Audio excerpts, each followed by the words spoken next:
اعوذ باللہ من الشیطان الرجیم، بسم اللہ الرحمن الرحیم۔ شروع کرتی ہوں اللہ پاک کے بابرکت نام سے جو بہت مہربان نہایت رحم کرنے والا ہے۔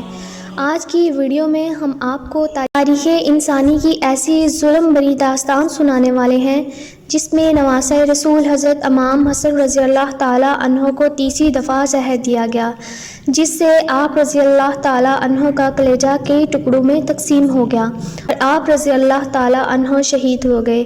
اس واقعے کو سننے کے بعد کٹور سے کٹور دل بھی خون کے آنسو رونے لگتا ہے۔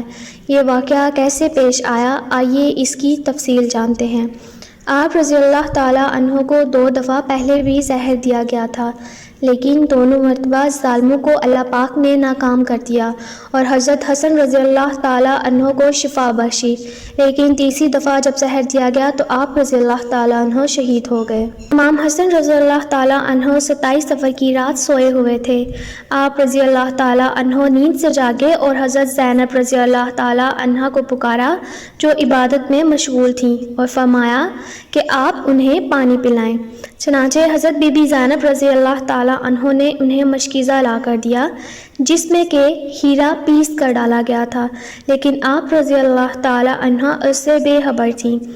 وہ زہر اتنا سخت تھا کہ پانی پینے کے فوراً بعد آپ رضی اللہ تعالیٰ عنہ کو خون کی الٹیاں آنی شروع ہو گئیں۔ جب آپ کی طبیعت بہت بگڑ گئی تو حضرت امام حسین رضی اللہ تعالیٰ عنہ کو بلاوا بھیجا گیا۔ آپ رضی اللہ تعالیٰ عنہ آئے تو امام حسن کی حالت دیکھ کر دل تھام لیا اور آپ رضی اللہ تعالیٰ عنہ کو گلے سے لگایا اور پوچھا کہ بتائیں آپ کو زہر کس نے دیا ہے؟ امام حسن رضی اللہ تعالیٰ عنہ نے فرمایا کہ کیا آپ اسے قتل کریں گے؟ تو امام حسین نے فرمایا ہاں، میں اسے قتل کر دوں گا۔ امام حسن رضی اللہ تعالیٰ بولے مجھے جس پر شک ہے اگر وہ نہ ہوا تو ناحق قتل ہو جائے گا، اس لیے میں اپنا معاملہ اللہ پر چھوڑتا ہوں۔ اسی وجہ سے آج تک یقینی طور پر یہ کوئی بھی نہیں بتا سکا کہ آپ رضی اللہ تعالیٰ عنہ کو زہر کس نے دیا۔ اس کے بعد امام حسن رضی اللہ تعالیٰ عنہ کی طبیعت مزید بگڑ گئی۔ آپ کا کلیجہ زہر کی وجہ سے کئی ٹکڑوں میں تقسیم ہو گیا۔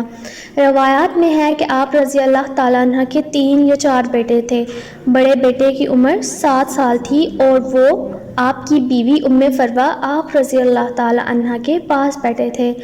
آپ رضی اللہ تعالیٰ عنہ نے ام فروہ سے کہا کہ میرے بازو پہ بندھا تعویذ کھول دیں، اور آپ رضی اللہ تعالیٰ عنہ نے وہ تعویذ شہزادے قاسم کو دیا۔ پھر حضرت امام حسین سے مخاطب ہوئے اور فرمایا کہ مجھے نانا جان کے قدموں میں دفنایا جائے۔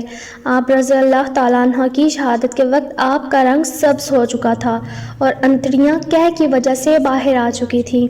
مورخین کہتے ہیں ظلم یہاں پہ ختم نہیں ہوا۔ جب آپ رضی اللہ تعالیٰ عنہ کو دفنانے کے لیے روضہ رسول میں لایا گیا تو بنو امیہ کے ایک غلیظ انسان جسے مروان کہا جاتا ہے، اس نے کہا کہ وہ آپ رضی اللہ تعالیٰ عنہ کو یہاں نہیں دفنانے دے گا، اور اس نے آپ رضی اللہ تعالیٰ عنہ کی لاش پر تیر چلایا۔ روایات سے یہ بھی پتہ چلتا ہے کہ تیر لگنے کے بعد آپ رضی اللہ تعالیٰ عنہ کے کفن سے خون نکلنے لگا۔ جب ان ظالموں نے آپ رضی اللہ تعالیٰ عنہ کو وہاں دفنانے نہیں دیا تو اس کے بعد امام حسن رضی اللہ تعالیٰ عنہ کو حضرت فاطمہ رضی اللہ تعالیٰ عنہ کے قدموں میں دفنا دیا گیا۔ اللہ پاک سے دعا ہے کہ وہ ہمارے دلوں میں اہل بیت جیسا ایمان اور محبت پیدا کرے جنہوں نے بہت تکلیفوں کے بعد بھی حق کی راہ نہیں چھوڑی۔